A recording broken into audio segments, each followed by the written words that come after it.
Good afternoon. Yes, good afternoon.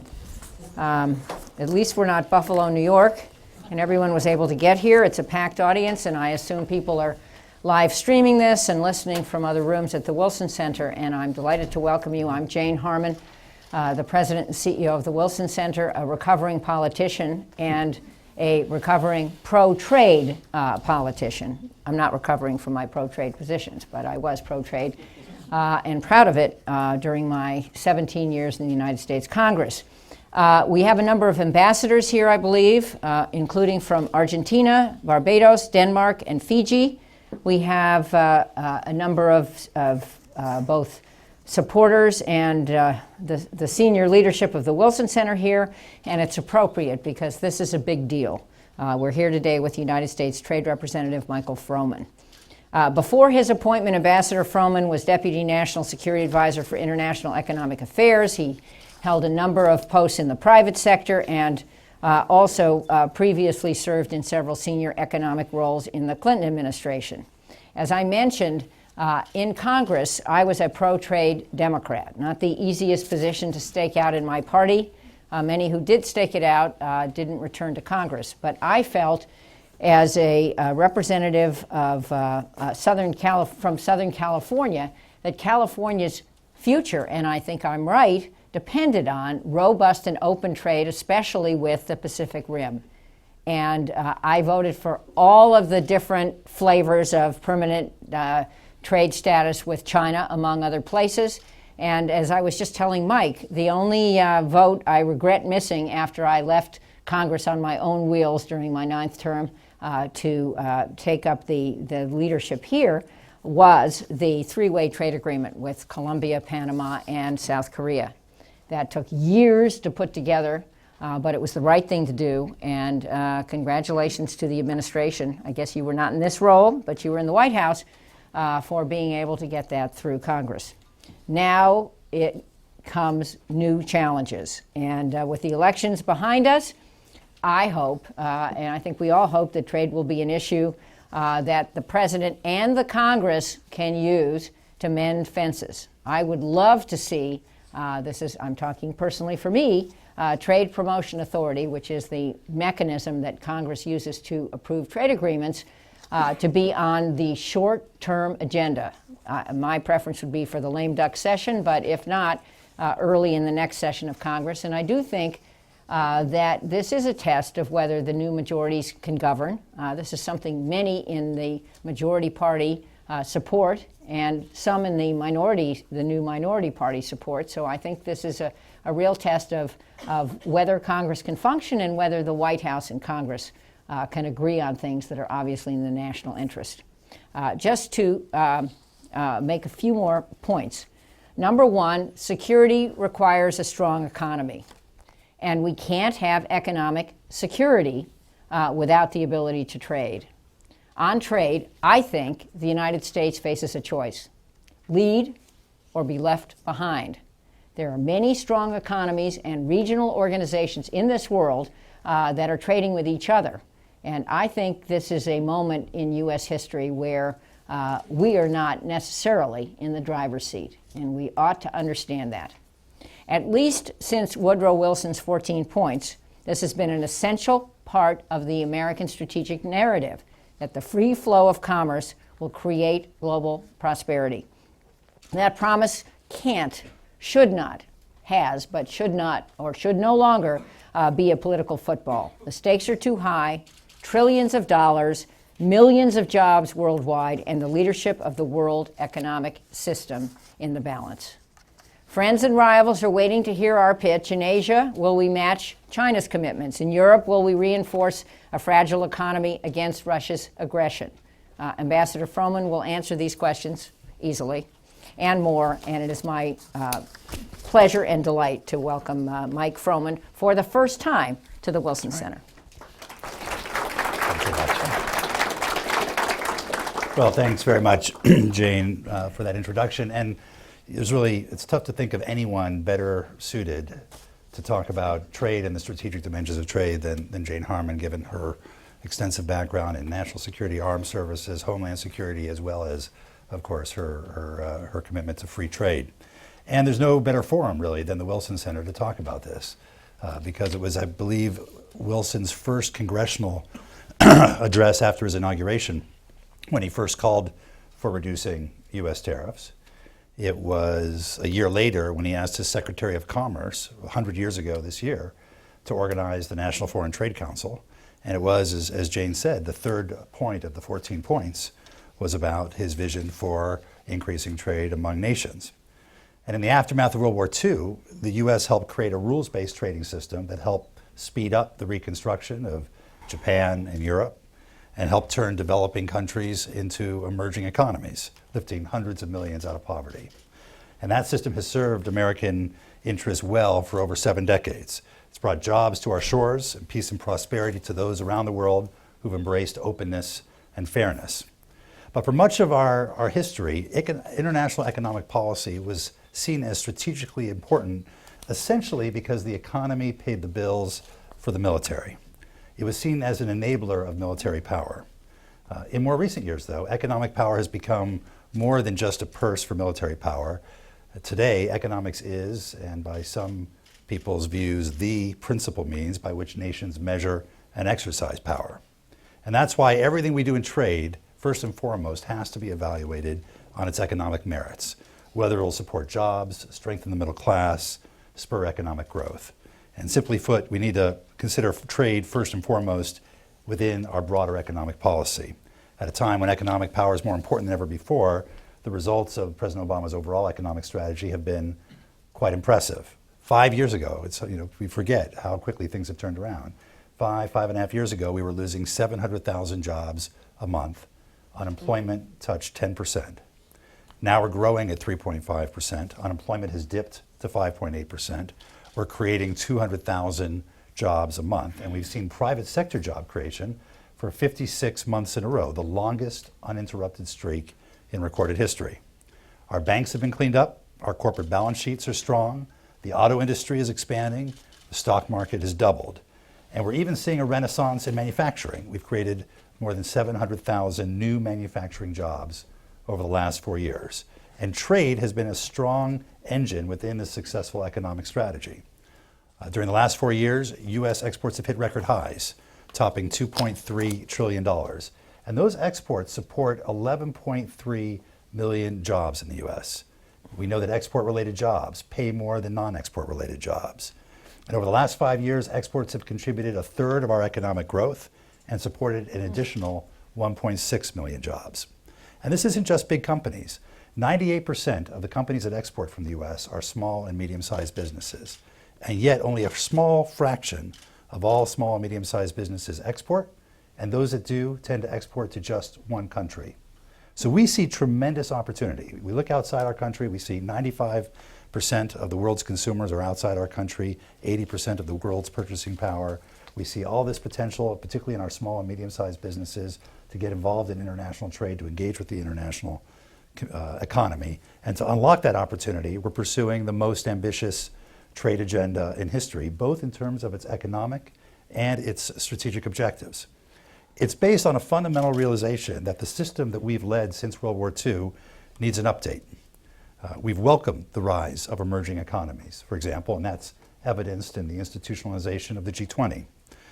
But when it comes to trade, they've been reluctant to take on responsibilities commensurate with their increasing role in the global economy, and that has led to drift and deadlock in most of our multilateral negotiations.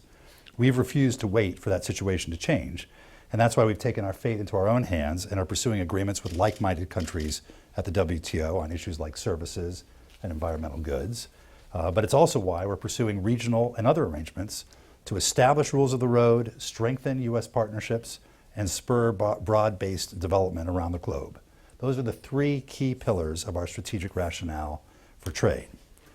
For example, one of our flagship efforts, the Trans-Pacific Partnership, would set the rules of the road and help bring stability to a critical region in flux. And this agreement, which the U.S. is negotiating with 11 other countries, encapsulates 40% of global GDP, about a third of all trade. And at a time when this region is in flux, TPP is a concrete manifestation of our rebalancing strategy towards Asia. TPP would level the playing field for U.S. businesses and workers by establishing the strongest labor and environmental standards of any trade agreement in history and ensuring that those obligations are fully enforceable, just like any other obligation in the agreement. TPP is also the first trade agreement that will take on the issue of state-owned enterprises and ensure that when state-owned enterprises, with all the benefits that they have, compete against private firms, they do so on a commercial basis. And if they don't, that we have a mechanism for addressing it. It's the first trade agreement in history to take on the digital economy and to bring into the digital economy principles from the physical economy, to ensure that there's a free and open internet, which is absolutely critical, again, to small and medium-sized businesses being able to take advantage of the global economy.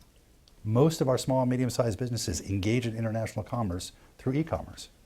And that means making sure that there's a free flow of data among countries, that we can provide software services, telecommunication services, electronic payment services, and all of those are very much part of TPP. We're also looking to strengthen our international partnerships and our allies. And that's why we're pursuing an agreement with the EU, the Transatlantic Trade and Investment Partnership, that would not only break down run-of-the-mill barriers like tariffs and traditional non-tariff barriers, but also work to try and bring two well-regulated markets closer together, to bridge divergences between two high-wage, well-regulated markets. And that will allow us not only to trade more with each other, but to work with each other to raise the bar around the world. TTIP will allow us to be standard setters rather than standard takers. And here again, the economic case is absolutely clear. We would be deepening what's already a broad and deep economic relationship. $1 trillion in trade every year, $4 trillion of an investment relationship, 13 million workers on both sides of the Atlantic who owe their jobs to the transatlantic economic relationship. But we should also consider the strategic implications. At a time when developments in Russia and the crisis in Ukraine have triggered deep unease across Europe, this agreement reminds the world that our transatlantic partnership is second to none. And in Europe, many are looking to TTIP to spur on much needed reforms in the energy sector so they can achieve greater energy security in their partnership with us as well. And finally, we're using our trade policy to promote broad-based inclusive development through efforts like the renewal of the African Growth and Opportunity Act, or AGOA. This is the cornerstone of our trade policy towards sub-Saharan Africa. It's supported hundreds of thousands of jobs in the region and created countless opportunities for American firms as well. And updating and renewing this program to reflect changes in Africa over the last 15 years and to reflect changes in Africa's relationship to the global economy would send a very strong message that the U.S. remains deeply committed to this dynamic region and to promoting broad-based economic development through trade. We benefit from this, not only from the stability that comes from greater prosperity in Africa, but also from the market opportunities that Africa's growing middle class offers. So these are just a few of the efforts in the President's trade agenda, but I hope it gives some sense of how they're important both economically and strategically to us.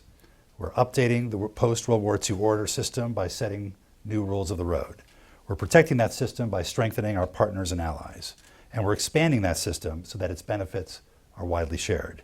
And in doing all of this, we're solidifying America's position at the center of that rules-based system. At the end of the day, we need to recognize, as Jane said, that others are not standing still, and neither can we. By leading on trade, we can promote a global order that reflects both our interests and our values. And by leading on trade, we can launch a race to the top, rather than be subject to a race to the bottom that we cannot win and should not run. By leading on trade, we can carry forward the torch that President Wilson held up a century ago when he said, "The time for provincial thinkers has gone by. We must play a great part in the world, whether we choose it or not." We choose to do so, and we thank you for your support in doing so. Thanks very much. Okay. Very well done. So we have about 35 minutes. I'm going to ask Ambassador Froman some questions, and then we'll open it to all of you. And when you speak, please identify yourself, use a mic, and ask a question rather than make a speech. We already heard a very good speech. I thought that was an extremely compelling case for these various agreements, including AGOA. It was good that you put the African Trade Agreement in the mix, because people should never overlook Africa. But the mechanism for approving these agreements, we all know, in Congress is called Trade Promotion Authority. Didn't hear that in the remarks. What are the plans to persuade Congress, and it will have to be on a bipartisan basis because there is no absolute majority in either house to get this done, or absolute supermajority. What's your case to Congress, and how are you going to get enough votes to approve either the old TPA or some amended TPA? Well, first of all, we've made clear we'd like to get TPA, and we think TPA should be updated. The last time TPA passed was 2002. A lot's changed since then. There's been, first of all, a lot of progress on a bipartisan basis on the issues of labor and the environment and striking the right balance on intellectual property rights protection. The whole emergence of the digital economy has changed. The role of SOEs in the global economy has changed.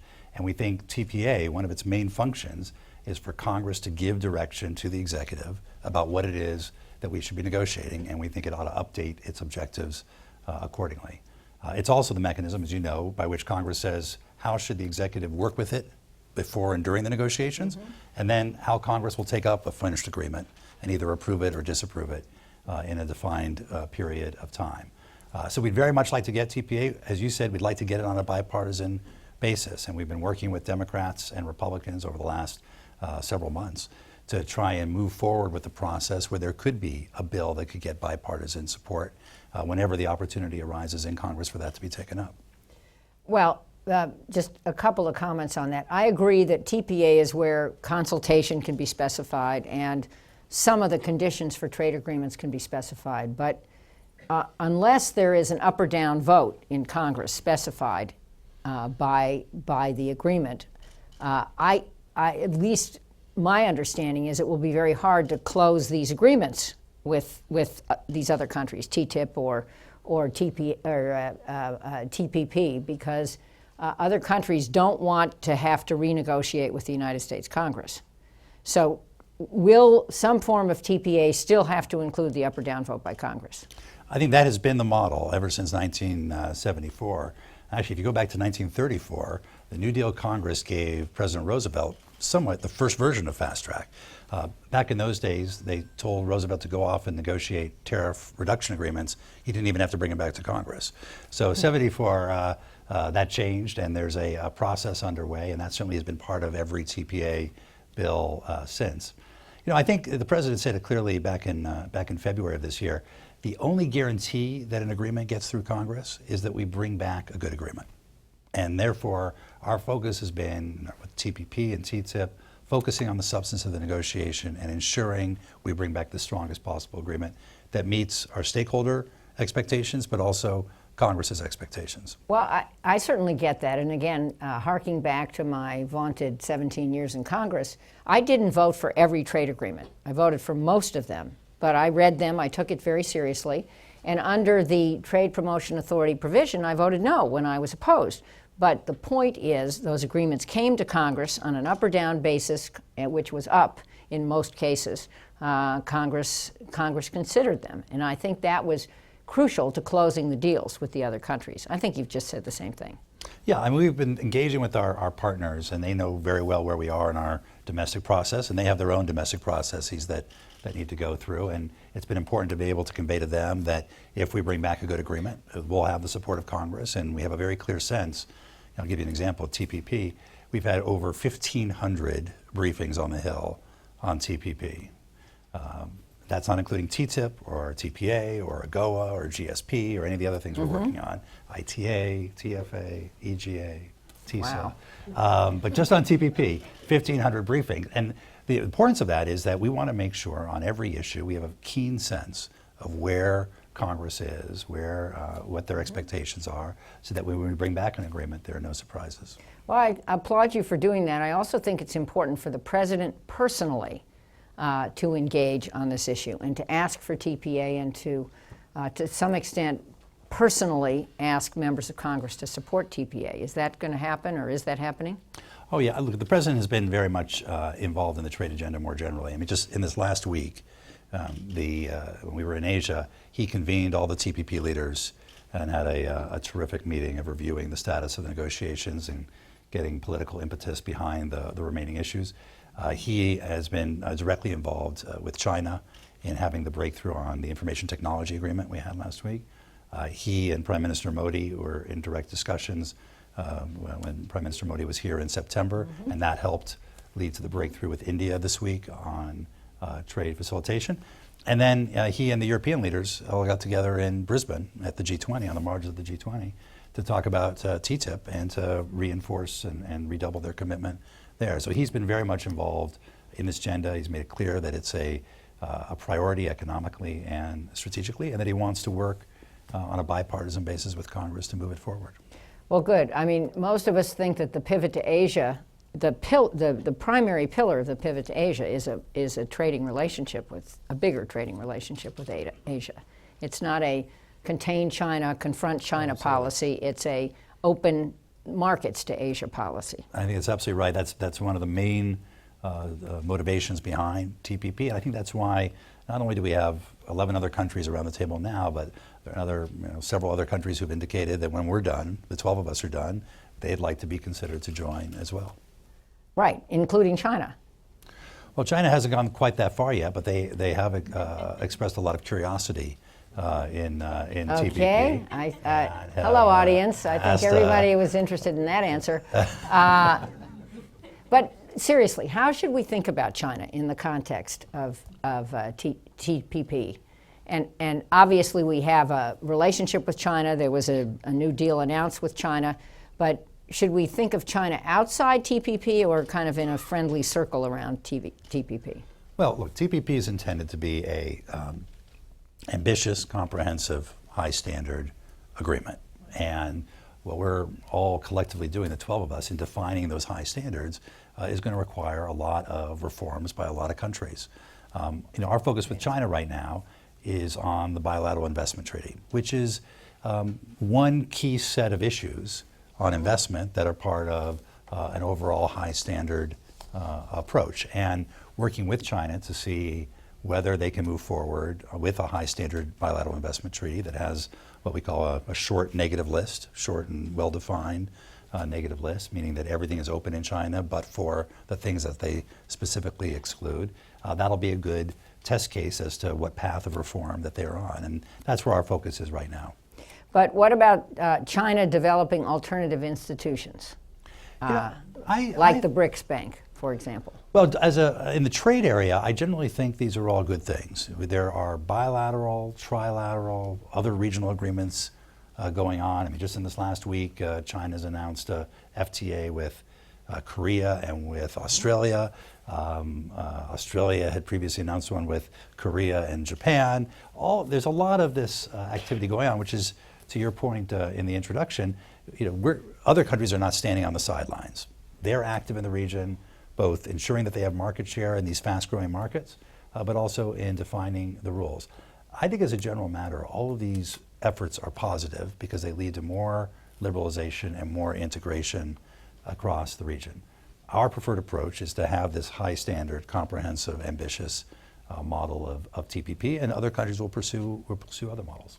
So what if somebody can't get TPA through our Congress and we can't ratify TPP in any near lifetime? What will I don't consider that possibility. Oh, you don't consider that possibility. Okay. Does anyone in this audience consider that possibility? You do? Raise your hand if you consider that possibility. Uh-oh. Okay. Well, I don't consider it either. If I weren't an optimist, I wouldn't have been in politics as long as I was, so I'm with you. Just a couple of other points. One of the things we follow closely here is Russia-Ukraine. Some may have heard of this issue.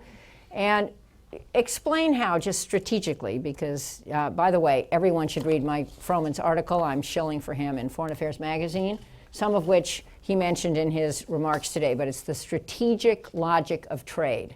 And it was from the November-December 2014 issue. Do I get, some kind of a... I don't get any royalties from royalty that, so from this? you can get 50% of what I get. Anyway, the strategic logic of trade. Could you explain the strategic logic of TTIP in relation to the Russia-Ukraine issue?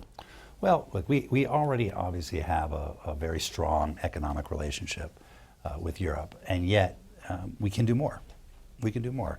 There are still tariff barriers, there are a raft of non-tariff barriers, and there's a real opportunity of TTIP is whether you can take two advanced industrialized markets, high wage, well-regulated markets, and bring them closer together, bridge their divergences. We both want to achieve strong auto safety, strong consumer protection, strong environmental protection.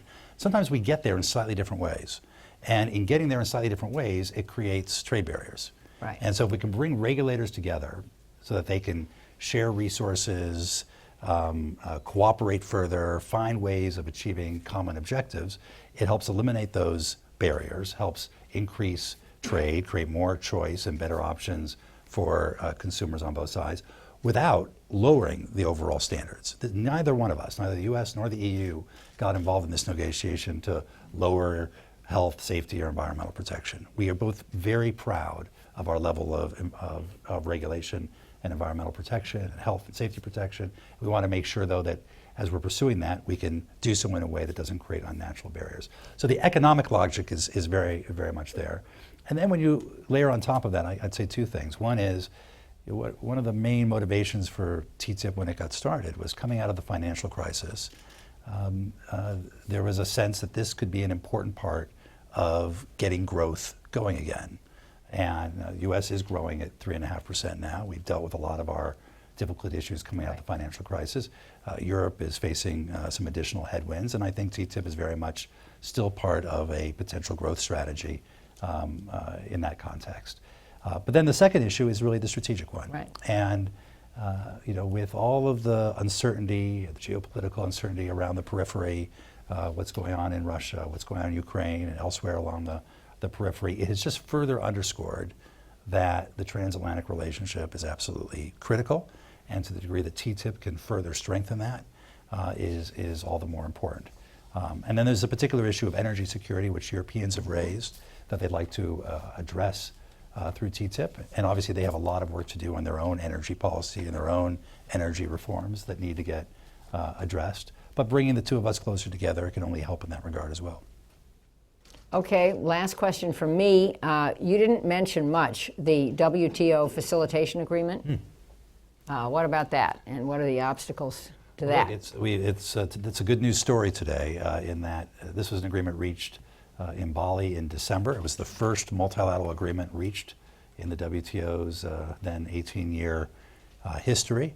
It is a win-win agreement. It is about reducing barriers at the border, making procedures of customs more transparent and consistent. It's estimated to take the cost of trade down by 10% in developing countries and 14% in developing countries. There was tremendous support for this agreement. It then ran aground in July when it was supposed to be implemented, when the new Indian government decided to hold it up pending some concerns they had about other parts of the Bali Agreement concerning food stockpiling. And just last week we reached a breakthrough with India on that issue. They are now all back in Geneva working to build on that breakthrough to now multilateralize that agreement and move forward with the implementation of the Trade Facilitation Agreement. So it's a very important step forward, and we're pleased that we were able to work constructively with the government of India to find a solution that allows us to move forward. So moving forward means what? Implementing. This agreement will go into effect. So this will happen. This is not a maybe it will happen. All sights are now on taking the agreement that we reached with India and building multilateral support for it, and we are confident that there'll be support for it. Okay, questions and name. State your name. Where are the mics, folks? Okay, state your name. Ask a question. Right in the middle.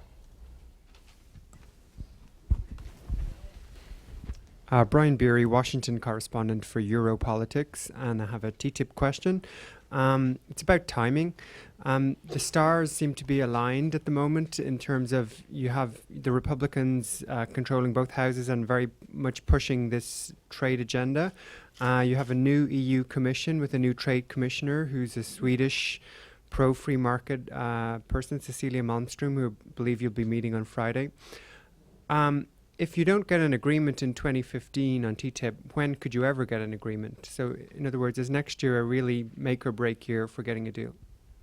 Well, I think for all the reasons you've said, and I'm looking forward to meeting Commissioner Malmstrom on Friday. We're looking forward to having a fresh start in the negotiations and laying out a work program over the course of the next year with the goal of making as much progress as we possibly can. And I always say in these trade agreements that the substance has to drive the timetable, and it's hard to set a particular deadline, but I don't see any reason why 2015 can't be an extremely productive year for these negotiations, and that's the attitude that we're taking to the table, and I imagine that Cecilia Malmstrom is doing the same. And I assume TPA is part of the conversation in 2015, because if I'm right that you can't conclude the negotiations without the TPA mechanism, you got to get that too. Yeah, I mean, we have our domestic process that we need to go through. Certainly Europe has its own rather complicated set of domestic processes. Right. It's going to need to go through, and I think we'll each be responsible for addressing that. Over here. Thanks. Mr. Ambassador, I'm Steve Charnovitz from George Washington University Law School. I wanted to ask you about your vision when you talk about updating the post-World War II system. You invoke Woodrow Wilson, and he sought to update the post-World War I system, but Wilson really was working on the whole system, whereas what you've talked about today and in your Foreign Affairs article is U.S. policy, TTIP, the Atlantic Agreement, the Pacific Agreement, AGOA. So my question to you is, what's your vision of the system? What should the system be? You said very little about the World Trade Organization, nothing about the Doha Development Agenda. In your Foreign Affairs article, you talk about the United States being the center of a web of agreements. That wasn't Wilson's vision of the way the world should work. So I'm just wondering, could you explain more clearly what your vision is of a better trading system for the future? Well, I'm honored, but I'm certainly not comparing myself to Woodrow Wilson in our vision for the international system. Like I'd say the following. Multilateralism is the highest and best form of trade liberalization. We all recognize that. The U.S. has been and continues to be a strong supporter of the multilateral trading system and the WTO as an institution. And we are deeply reliant on the WTO, whether it's for dispute settlement or for other contributions it makes. We want to see the WTO be successful and strong and contribute meaningfully to the future of trade liberalization. And that's why we have played such an active and constructive role, including at Bali last year, where I think most people recognize that the U.S. was very much one of the key parties in helping to reach an agreement that allowed the Bali package to come forward, and why we have continued, whether it's on ITA, the Information Technology Agreement, or solving this problem on trade facilitation, or launching the Environmental Goods Agreement, or being very active with the Trade and Services Agreement, that we have been a strong supporter of the WTO and everything it stands for.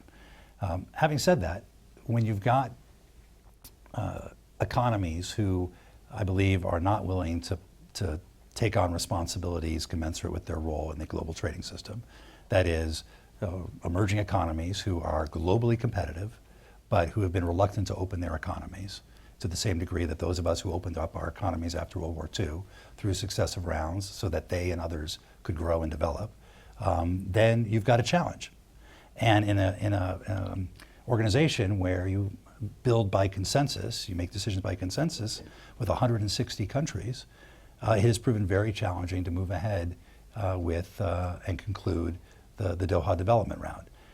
We have taken that decision to say, well, in the meantime, let's work through TPP to help explore innovative new rules that can help feed into the bloodstream of the global trading system. Let's work with the TTIP, let's work with our European Union partners to do the same, and to work together where we have common interests around the world to promote stronger standards, higher standards.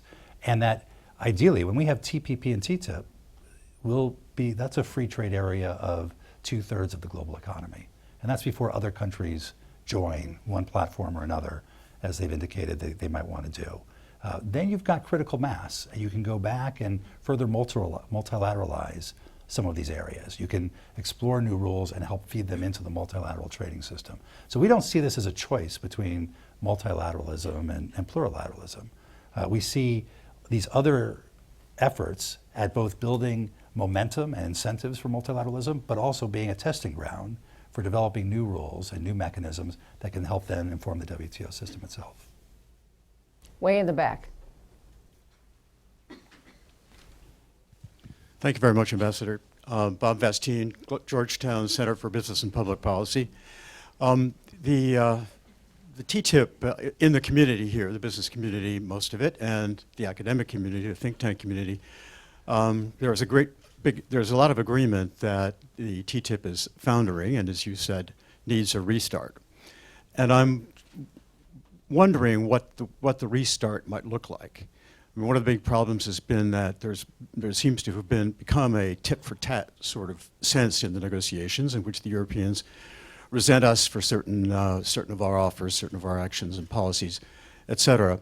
Would it be possible, for example, for the U.S. to offer make a much better offer, 99 tariff lines, 97, however many % of our tariff lines on goods?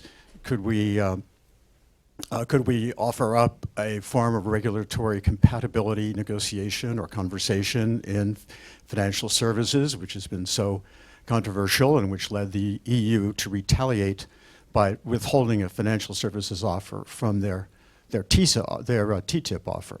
So are there steps that could be taken that would really kickstart this negotiation, that would be bold and perhaps controversial, but worth trying? Thank you. Well, first, Bob, I don't actually think they've foundered. I think we've tried to use this time well as Europe was going through a transition from the European Parliament elections in May to the selection of a new commission to the confirmation of that commission, and now the commission has finally been seated 3 weeks ago. So I think we've tried to use that period of time well, and we've had a continuing series of negotiating rounds during that period, during which for time we've made progress on a lot of issues. Now, it is the case, like any political transition, that sometimes the most politically difficult issues are hard to deal with when those transitions happen, and that's where we like to get restarted now with the new commission and start dealing with some of the harder issues. You've flagged a couple of those issues. I mean, there's several more. There are issues around sanitary and phytosanitary standards in Europe, for example, or the fact that the services offer is that they don't necessarily match, and we believe our services offer is a much more aggressive and generous one. So there are lots of issues there, and rather than getting into the negotiation here, all I'd say is what we'd like to try and do is lay out a plan that recognizes that each of us have interests, each of us have sensitivities, and let's figure out the best way of dealing with them in a constructive way without getting tied in knots going forward. Maybe Congress can follow that recipe. Not so likely. Okay, we'll go to the front row right here. Second row. Yeah, thank you. Jim Berger from Washington Trade Daily.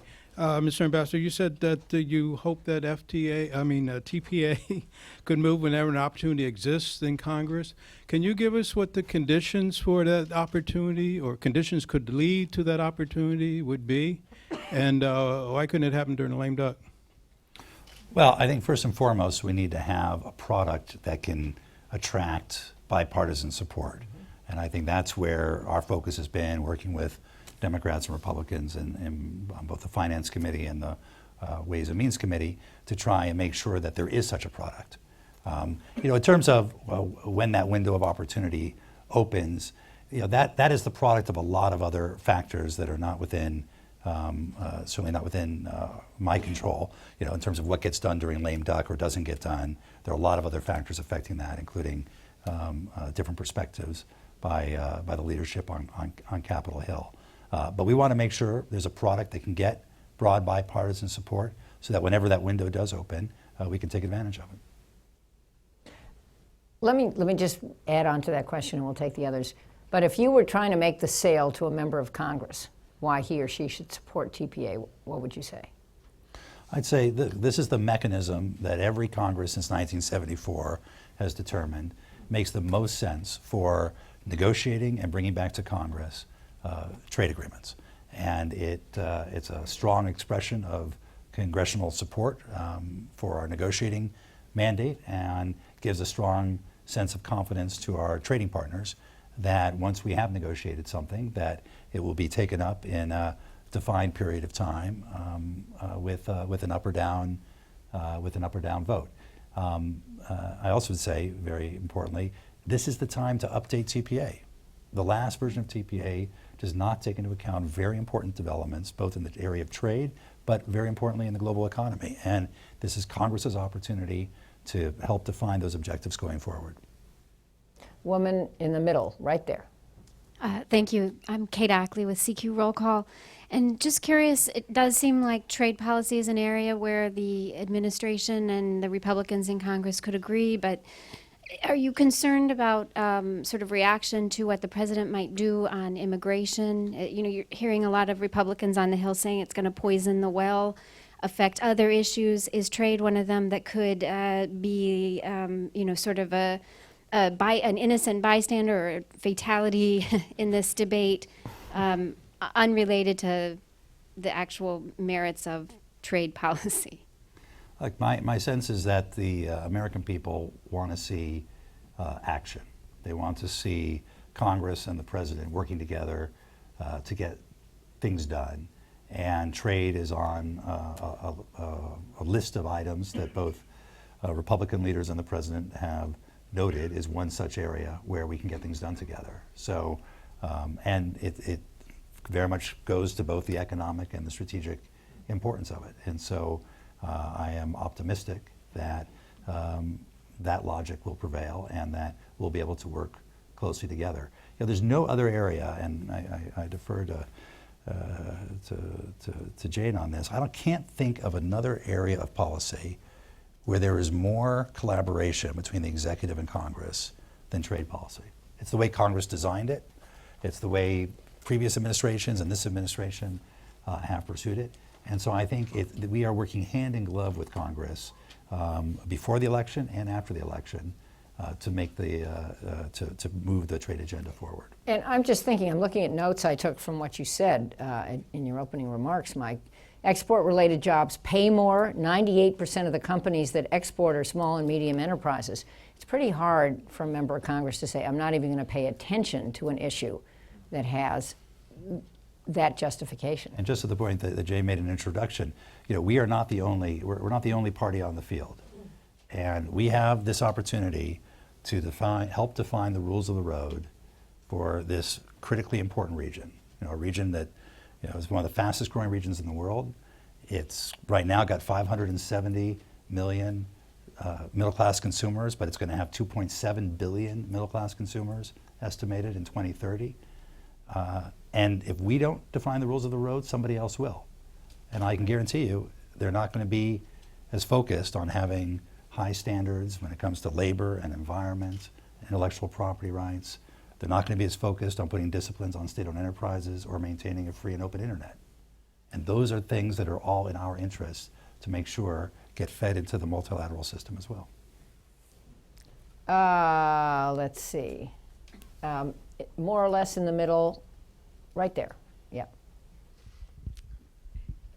Thank you both very much. Ambassador Froman, I wanted to ask you about... Identify yourself, please. Oh, I'm sorry. Elliot Waldman with the Tokyo Broadcasting System.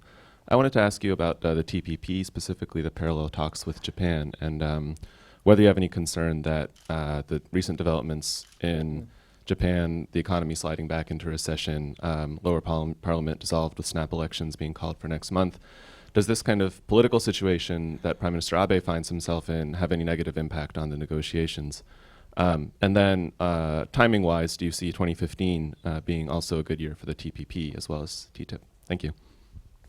Well, on the Japan situation, I think certainly the recent disappointing economic news further underscores the need for Japan to take every action possible to bring its economy out of 20 years of stagnation. And Prime Minister Abe has been very articulate over the course of the last nearly 2 years about Abenomics, about the importance of the so-called third arrow of structural reform, about the centrality of TPP to structural reform in Japan. And so I would hope it would give further impetus to Japan taking on his bold vision and ensuring that we achieve an outcome at TPP that's consistent with that vision. There are two of you here. Let's take, because time is running out, let's take both of your questions, one after the other. Ambassador Chen Weihua, China Daily. You talked about the curiosity of the Chinese regarding TPP. Could you talk a little bit more? What kind of curiosity they expressed? While you were in Beijing a week ago, Chinese finance minister said here last month in Washington that TPP is incomplete without China's participation. Does that warrant sort of a response from the U.S. officials like you? Thank you. And the question right behind you. Mine may be easier. Tony Carroll of Manchester Trade, and I'm on the advisory committee here for the Africa program. It seems like one of the friction points in AGOA's renewal is the evolution of the economic partnership agreements with the Europeans. I'm wondering if you'll be able to address maybe some of the friction points with Commissioner Malmström on Friday, given that she probably doesn't have any ownership of the EPAs before this. And secondly, you've mentioned an ambitious vision on AGOA renewal. Are we running out of time for ambition in AGOA renewal, or do you still think that we can hold out for some substantive changes in AGOA? So on TPP, I noted Zhu Guangyou's comments and other comments, and I think China has been following it with some interest. They often ask us to update their officials on the status of the negotiations, which we are happy to do. And at the same time, of course, China is pursuing its own set of policies, whether it's RCEP, which is their regional equivalent of TPP, or bilateral or trilateral FTAs with various neighbors in the region. And so I think at this point, we have a good dialogue where we keep each other updated on our various initiatives.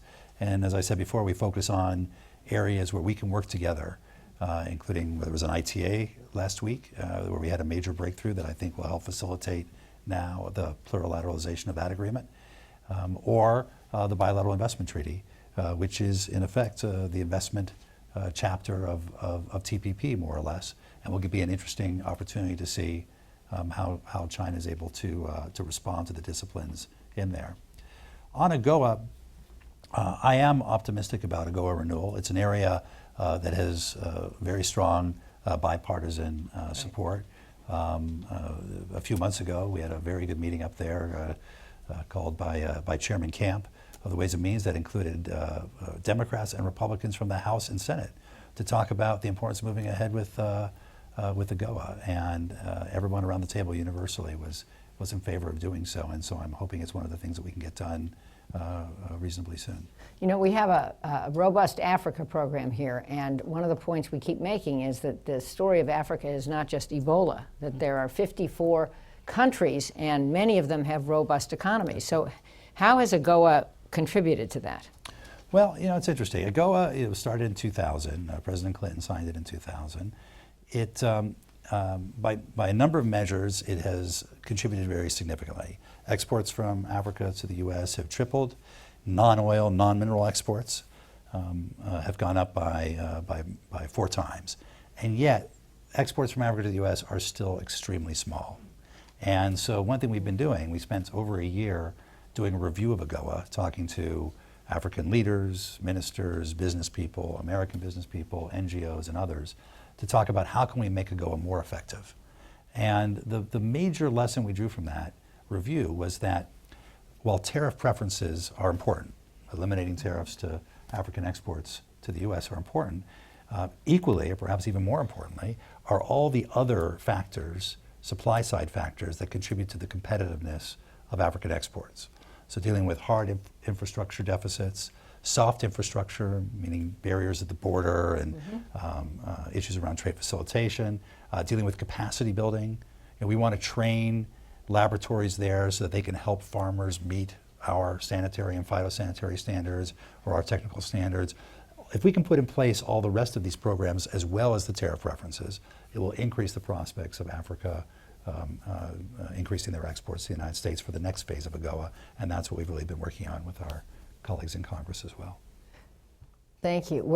We have 3 minutes left, so we'll have 3 final questions, kind of a lightning round. There's one in the back, there's one in the middle, 2 rows forward, and is there anybody on this side?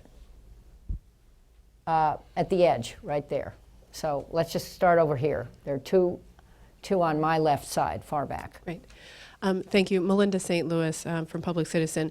You mentioned having strong environmental guidelines in the TPP. And so I was wondering if you could tell us whether we can expect to have that the final TPP would have disciplines on fishery subsidies that would go beyond the scope of prohibitions recognized in the Friends of Fish countries at the WTO, and whether you can expect that the final TPP will include a prohibition on illegal trade in timber and wildlife. Thank you. Thank you. And down here, this man has his hand raised. He's the second question, and then the final one is on the edge over here. Thank you very much, Ambassador. My name is Shinichi Sobe with CSIS, originally from JETRO, Japanese Trade Organization. My question regards to your view on other big trade agreements that are being negotiated around the world. Should TPP and TTIP conclusion will get delayed, for example, until U.S. presidential election ends, do you think during the time other big trade agreements that don't include United States, like RCEP, EU, Japan, CJK, China, Japan, Korea, and potential EU-China agreement, will seize that opportunity and set the standards that are comparatively lower than TPP, or they get reluctant to conclude soon because they will get free from the pressure of TPP and TTIP. Thank you. And final question over here. Hi, Ambassador Froman. My name is Akil Berry. I'm from McClarty Associates. In advance of your visit to India next week for the Trade Policy Forum, I was wondering if you could give us a brief update on what's happening on the U.S.-India bilateral investment treaty negotiations. Thanks. Great questions. Well, let me try and take them in order. I'm very excited about the environmental chapter of TPP, and we're not done yet.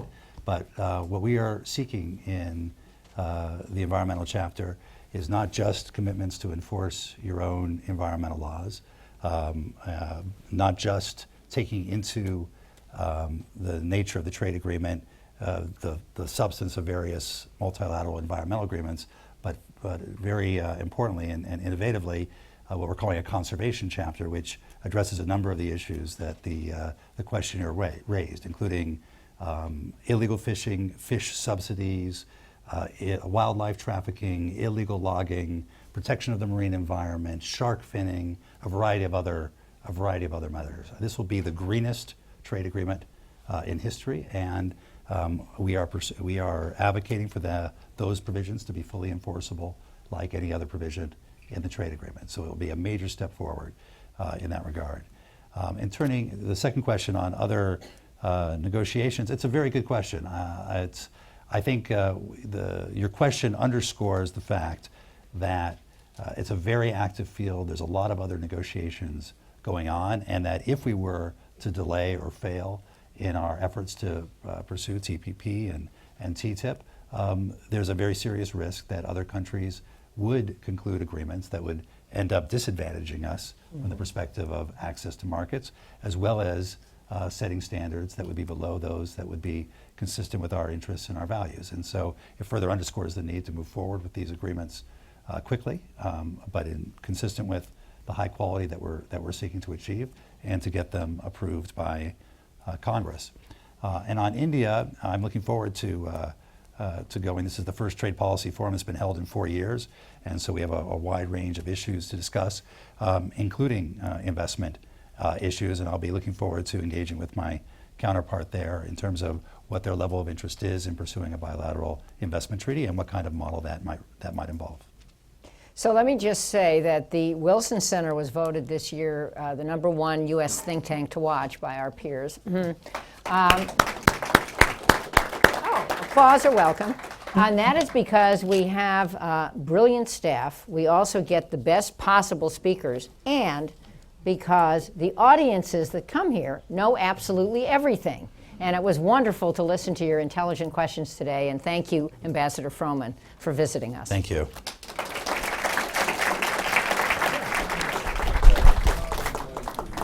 Really good questions. They were. Yeah.